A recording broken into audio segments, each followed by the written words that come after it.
একার কাণ্ড নয়, এর সাথে যারা যুক্ত আছে সঠিকভাবে তদন্ত করলে আমার বিশ্বাস যে তা ধরা পড়বে, তাদেরকেও শাস্তির ব্যবস্থা করবে।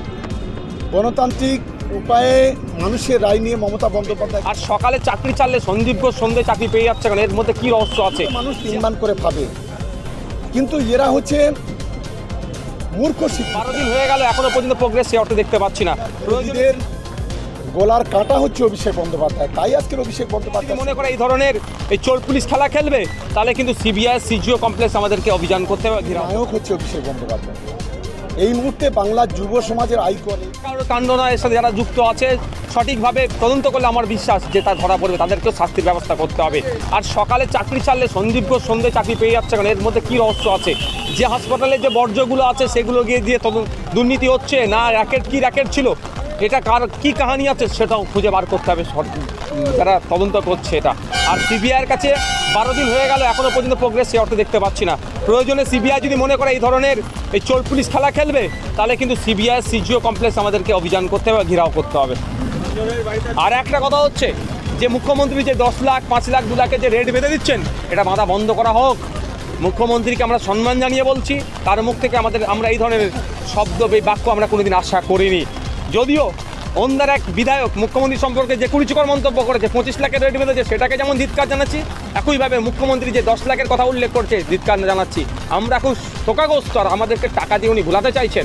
আমার পরিবারের লোকজনের বক্তব্যটাই যে শুনলাম মিডিয়ার মাধ্যমে, নাকি সেখানেও টাকা অফার করেছে, এটা মেনে নেওয়া যায় না। যারা অন্যায় করেছে মুখ্যমন্ত্রীর কাছে উদ্দেশ্যে বলবো, সেই অন্যায়কারী দোষীদেরকে আড়াল করার জন্য আপনার সরকার না পড়ে যায় এই ধরনের কাজ করবেন না।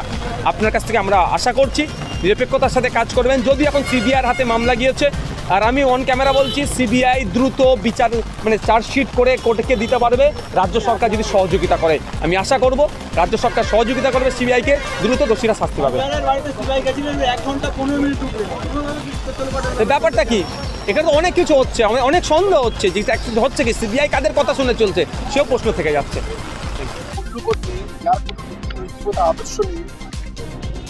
যে একজন বিচারক থেকে নিজের লোককে সামলাতে না পেরে কোনো একটি রাজনৈতিক দলের তাবেদারি করে যে ভোটে দাঁড়াতে পারে, তার কথা কান দেওয়া, তার কথা শোনার একটা পাগল ছাগলের কথা সমান বলে আমি অন্তত মনে করি।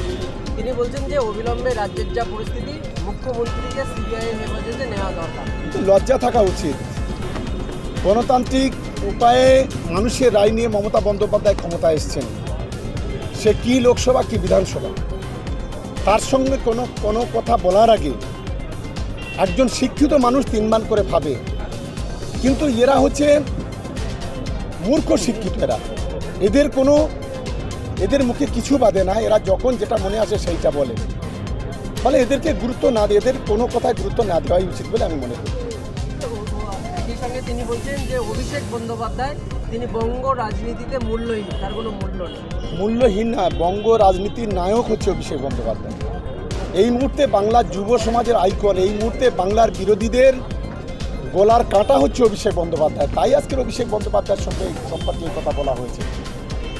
বাংলার আমাদের নেত্রী একদিকে মমতা বন্দ্যোপাধ্যায়, অভিষেক বন্দ্যোপাধ্যায়, এই দুজনের নেতৃত্বে দুজনকে থামাতে গিয়ে সারা ভারতবর্ষের নরেন্দ্র মোদী, অমিত শাহ থেকে শুরু করে জেপি নাড্ডা থেকে শুরু করে রাজনাথ সিং থেকে শুরু করে দেশের তাবড় নেতা মন্ত্রীরা এসে কিন্তু তাদেরকে দমাতে পারছে না। সিবিআই, ইডি, ইনকাম ট্যাক্স সব কিছু ব্যবহার করেছে, তারপরেও দমানো যাচ্ছে না। ফলে এই ধরনের কথা বলা আর পাগলের পোলা পোকা সমান বলে আমি অন্তত মনে করি।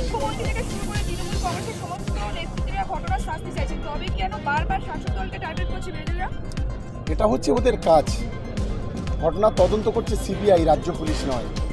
8 দিন হয়ে গেল, সিবিআই এখনো পর্যন্ত কিছু খুঁজে পায়নি। যেটুকু রাজ্য সরকার করেছিল, রাজ্য পুলিশ করেছিল, এখনো পর্যন্ত সেই জায়গা সীমাবদ্ধ আছে। দেখুন, মহামান্য আদালত যে রায় দিয়েছেন আমরা তাকে সম্মান করি।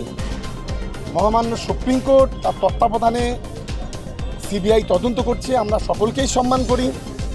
আমরা আশা করব এই খুনিদের দ্রুত শাস্তি, তার দৃষ্টান্তমূলক শাস্তি, ফাঁসি হোক।